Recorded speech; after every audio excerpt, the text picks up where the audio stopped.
Shalom Ubrahá. Hoje estamos com fundo musical, porque hoje é um dia festivo. Hoje é Tu B'Shvat.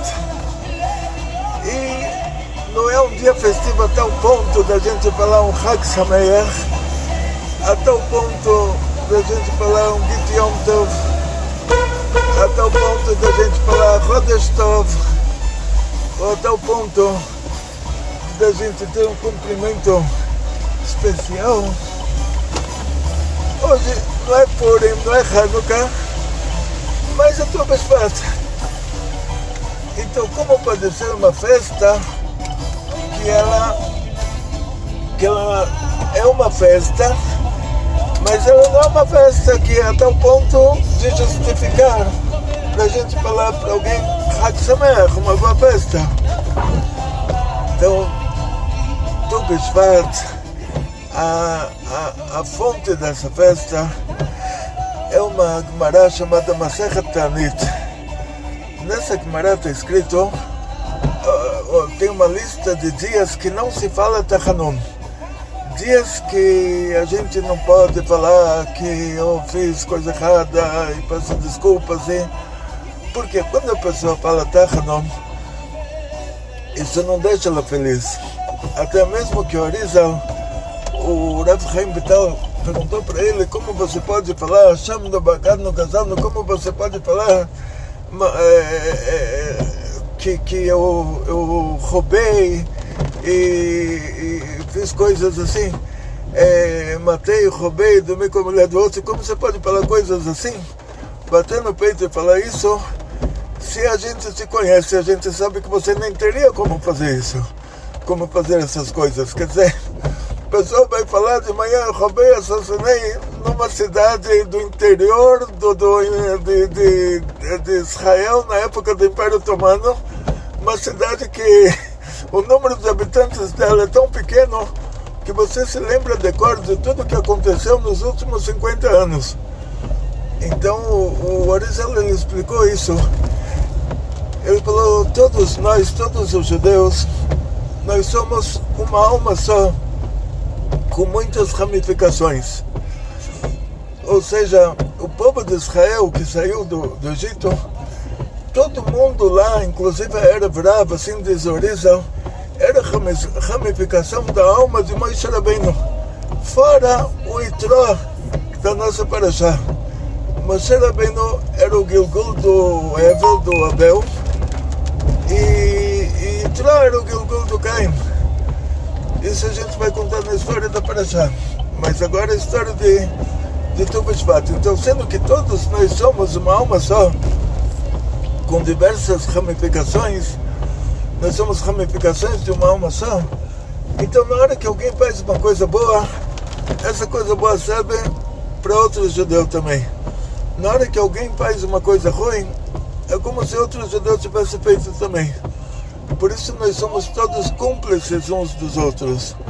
Não adianta a gente falar, eu estou num navio, eu vou fazer um buraco na minha cabine, porque a água que vai entrar lá vai afundar o navio inteiro. Então, sendo que nós somos cúmplices uns dos outros, e se alguém, esse dia que é um dia de Tu B'Shvat, diz a Gemara em Masechet Ta'anit, é um dia que é proibido jejuar nele, é um dia que é proibido falar Tachanun. Tachanun, tipo, mesmo que a pessoa nunca fez um pecado na vida, mas ele vai falar porque nós somos todos uma alma só, mesmo para isso é proibido falar, porque é um dia alegre. E num dia alegre, eu não posso pensar em coisas ruins. Quer dizer, tenho que fazer tshuva? Tenho. Mas a tshuva tem que ser feita com muita alegria. Estou feliz que eu posso voltar para o bom caminho. Estou feliz que eu posso estudar a Torá e cumprir mitzvot. A tshuva de hoje tem que ser feita dessa maneira.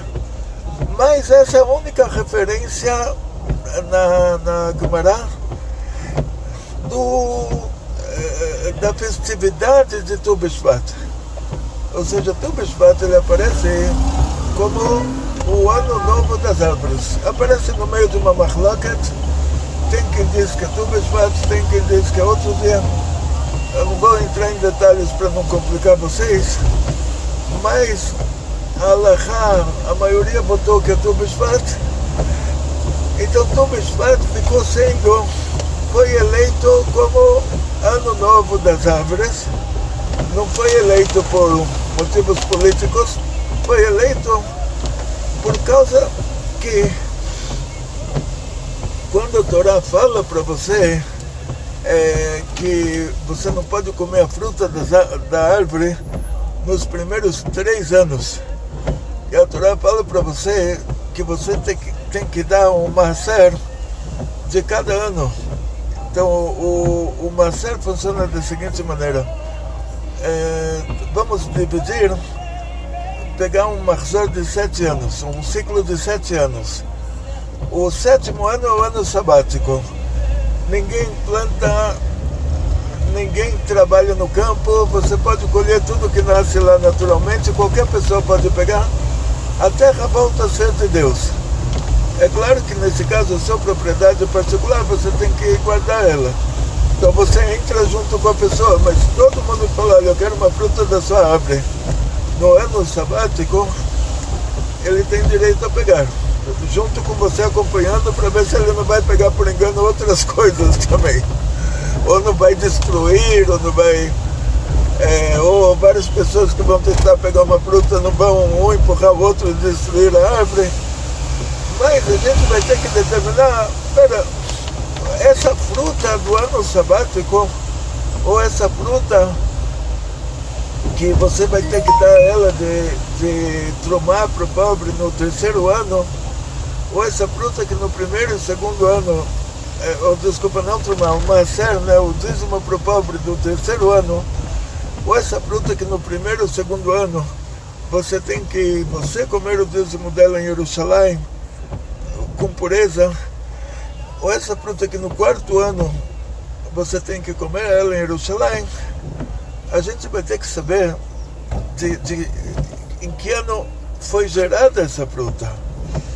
Ou seja, como a gente vai determinar quantos anos tem a árvore, e não só isso, se essa fruta pertence à força da árvore do ano anterior ou desse ano atual. Dizem nossos sábios, determinando, por causa disso foi escolhida essa data de Tu B'Shvat. As chuvas começaram em Sukkot, no final de Sukkot. Terminou a festa de Sukkot, começou a chover em Israel. Choveu forte, forte, forte. O principal das chuvas até Tu B'Shvat já caiu. Ou seja, daqui para frente já vai ter uma chuvinha, uma manutenção, mas não um investimento. Então, as flores que saíram da árvore, que cada flor já é uma fruta, já é uma futura fruta. As flores que saíram da árvore antes de Tu B'Shvat, elas estão determinando que elas receberam a força dessas chuvas que caíram antes de Tu B'Shvat. Elas vão pertencer ao ano anterior.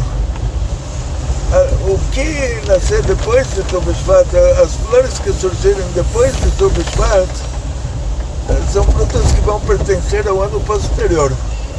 Tem muitos detalhes ligados a essa mitzvah, a gente não vai entrar nos detalhes, mas de uma maneira geral, bem genericamente falando, a cada ano, quando chega o dia de Tu B'Shvat, a árvore faz aniversário, ela muda de ano. A cada ano, quando chega o Tu B'Shvat, você sabe que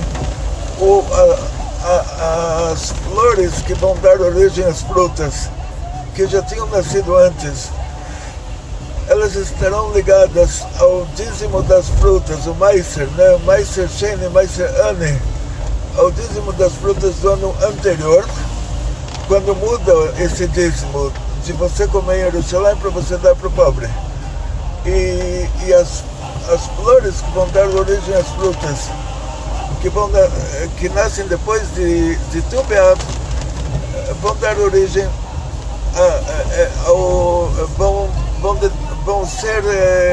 vão pertencer ao dízimo posterior, do ano posterior. Então, isso quer dizer um ano novo das árvores. Você planta uma árvore, você não precisa se lembrar quando você plantou ela.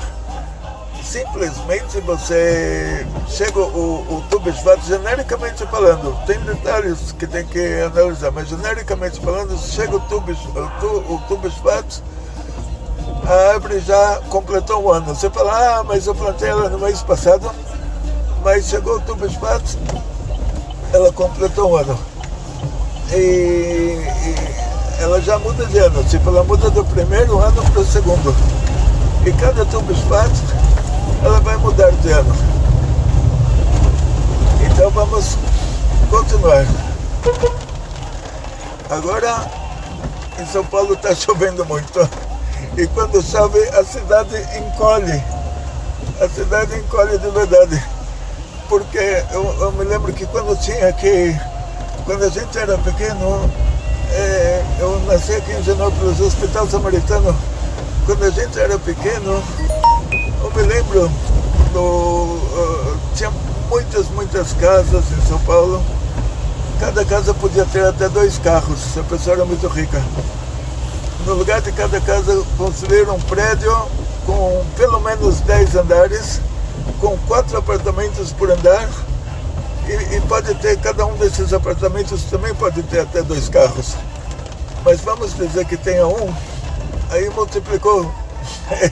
Então ficou 40 carros no lugar de 2, mas a rua ficou do mesmo tamanho. Então, só para vocês terem uma ideia, o Rebbe me deu uma brachá, Atzlachá B'Nesiá, sucesso na viagem. Eu não sabia por que isso. E estou vendo, a única hora que eu tenho para fazer a nossa aula é na viagem. E Baruch Hashem, no mérito de vocês, o canal tá com muitas inscrições e visualizações. No mérito de vocês, a gente está crescendo, mas tudo acontece no meio das viagens. A cidade aqui é meio difícil, porque quando chove a cidade alaga. Mas vamos tocar o bonde para frente. Isso era só comercial. Faça turismo em São Paulo. Se quer surfar, não precisa mais ir para a ilha de Bali, pode trazer sua prancha para São Paulo num dia de chuva. Isso é. Voltando para o nosso assunto. Então, Tu B'Shvat é um dia festivo, mas não chega a ser um Hanukkah ou Purim, mas simplesmente é um dia que a gente não pode falar Tachanum, não pode bater no peito e falar, olha, eu fiz coisa errada. Mas Tu B'Shvat pegou uma projeção muito grande. Antigamente os rebes costumavam, os rebes da Europa, fazer uma saudade com frutas de árvore, com frutas de Eretz Israel. Tinha um Farbrengen, se relacionava a esse dia, não tanto quanto Purim e Hanukkah, mas se relacionava a alguma coisa.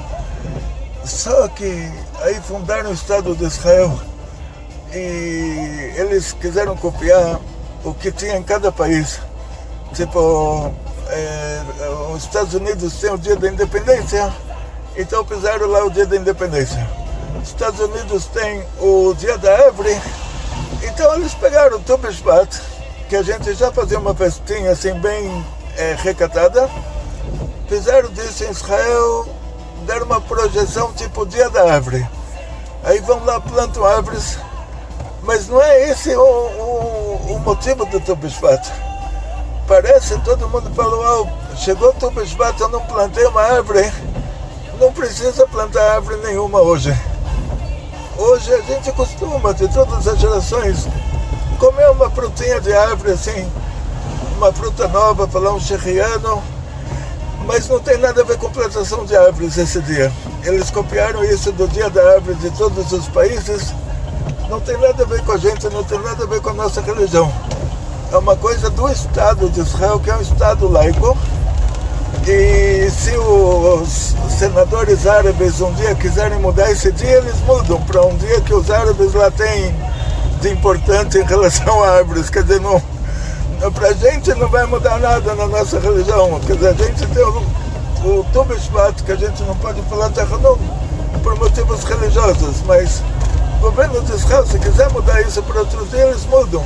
Eles pegaram o Tu B'Shvat, que está ligado à nossa cultura, mas se um dia eles quiserem agradar os árabes e falar que vão mudar esse dia da árvore para outro dia, eles mudam para outro dia. Então não precisa plantar árvore hoje. O que eu recomendo é comprar uma fruta nova, falar um serriano. É uma tradição dos rabinos da Polônia, da Hungria, da Europa Oriental. Acho que se fazer um tish, assim, o Rebbe sentava na mesa com os Hassidim, se comia umas frutas. Uma tradição que muita gente faz, mas não é um Purim, não é um Hanukkah, não é uma festa, assim, é um dia festivo. Vamos chamar isso de um dia festivo, é o mais adequado. E o que a gente aprende, o principal de Tu B'Shvat, tem um versículo que diz que o homem é a árvore do campo. Um versículo que compara o homem à árvore. Então, da mesma maneira que a árvore, o principal dela são as raízes, para o homem também, o principal são as raízes. Como surgiram essas raízes? Tinha lá aquela sementinha, a sementinha foi plantada, foi regada, foi cuidada, e aquilo criou raízes muito fortes, porque foi cuidado, foi plantada, foi cuidada, foi regada. Então daqui a gente aprende, você tem uma criança pequena, ela é uma sementinha, ensina para ela a Torá, cuida dela com amor e carinho, deixa ela vincular que todo assunto judaico não é faz isso, faz aquilo, mas olha que bom que você pode fazer isso, olha que bom que você pode fazer aquilo, olha que mérito que você tem de guardar Shabbat, que mérito você tem de guardar Kasher, olha que sorte que a gente tem de sermos judeus. Não deixa a criança crescer e na hora que ele vai rezar, se lembrar de coisa ruim, Deus me livre. Dá um exemplo para vocês. Na Rússia tinha uma profissão que era adestrador de ursos. É o urso dançante. Esse russo, ele pegava um urso, um jovem, tipo, colocava ele numa sala cheia de brasas, o urso começava, coitado, a sofrer, começava a pular, e esse adestrador tocava uma música, e cada vez ele jogava o urso lá dentro daquela sala de brasas e começava a tocar a mesma música, e o urso sentia as brasas queimando e pulava, e aí no fim ele já tocava a música, o urso sem sentir a brasa já começava a pular, porque ele sabia que na hora que ele ouvia essa música, teriam brasas embaixo do pé dele. Então, ele ensinou, ele educou o urso. Entendeu? Será que a gente pode chamar isso de educação? Infelizmente, muitos pais, mães judeus, eles fazem isso com os filhos. Eles pegam no pé da criança e não. Então, abre o Siddur, começa a rezar, não. A criança acaba associando Torá e Mitzvot ao fato dos pais pegarem no pé dele. Então, os pais têm que regar bem essa plantinha, com muito amor e carinho. A gente tem que dar, a gente não tem que cobrar. A gente tem que dar um bom exemplo, a gente tem que incentivar, a gente tem que motivar. Você tem que regar a planta, você não tem que tirar a água da planta. Essa é a primeira coisa que a gente aprende. Você fez assim, ela cria raízes fortes. Aí ela vai crescer. Cada galho é uma mitzvah que ela faz. Ela cresce e uma árvore que para de crescer quer dizer que ela morreu. Então crescer, a gente tem que crescer sempre. Agora também se a árvore não dá frutas, ela é uma árvore estéril, também ela não serve para nada. Então não adianta a gente ter raízes fortes, a gente está enraizado no nosso judaísmo, na nossa cultura judaica. Não adianta a gente ter galhos e folhas que representam a Torá e o Mitzvot A Torá, o estudo da Torá é o cumprimento dos mandamentos divinos. A gente tem que ter também frutas, que isso é o principal. Você estudou Torá, você está cumprindo o mitzvot, o principal é compartilhar. Uma árvore que não dá frutas, desculpa, não vou aqui, vamos falar só bem de todo mundo. Então o principal são as frutas. Você planta uma árvore para colher as frutas dela. E a tal ponto que está escrito na Torá que uma árvore que dá frutas, você não pode cortar ela. Então uma esgula, uma simpatia para ter uma longa vida, não ser cortado antes da hora. Ensina a Torá para todo mundo, dê as suas frutas. Não seja fechado no seu conhecimento, compartilhe o seu conhecimento com todos. Compartilhe a Torá que você estudou com todos. Você estudou 2 letras, ensina uma para o outro. E isso é o principal da árvore. A árvore ela tem raízes fortes. Isso a gente compara a nossa cultura. Ela tem galhos e folhas que a gente compara ao estudo da Torá, ao cumprimento das mitzvot. Ela cresce o tempo todo, que se a árvore não cresce, se a gente não acrescenta no estudo da Torá, no cumprimento das mitzvot, uma árvore que não cresce é uma árvore morta. Então a vida inteira a gente tem que aprender. Agora o principal é ensinar. Se a árvore não dá frutas, essa árvore não serve, não presta para nada, é permitido cortar ela. Deus me livre, pela Torá. Você pode cortar uma árvore que não dá frutas, enquanto que uma árvore que dá frutas é proibido cortar. Então vamos, com muito amor e carinho, ensinar muito a Torá para as pessoas que aprendem de nós, associarem, principalmente nossos filhos e filhas, associarem a Torá e a mitzvot só ao amor e carinho dos pais, ficarem sempre com saudades de estudar mais Torá, de cumprir mais mitzvot, que isso para eles sempre lembra quanto amor o pai e a mãe tinham quando repassavam para ele a Torá e mitzvot, quanto carinho o pai e a mãe tinham por essa criança quando repassavam para ela a Torá e mitzvot, e a criança com 120 anos de idade ainda vai se lembrar disso. Então, Tu B'Shvat Sameach, um feliz Tu B'Shvat para todos, muito sucesso, muita saúde, muito dinheiro, muitas felicidades. Muito obrigado que vocês participam das nossas aulas. Agora vamos dar as frutas, trazer mais pessoas para as nossas aulas, mais pessoas para se inscreverem no nosso canal, colocar o joinha, o sininho, que o sininho, no caso da nossa aula, esse sininho é kosher, com pontinhos lá para te avisar quando tiver outra aula. E Tu B'Shvat Sameach, Kol Tov.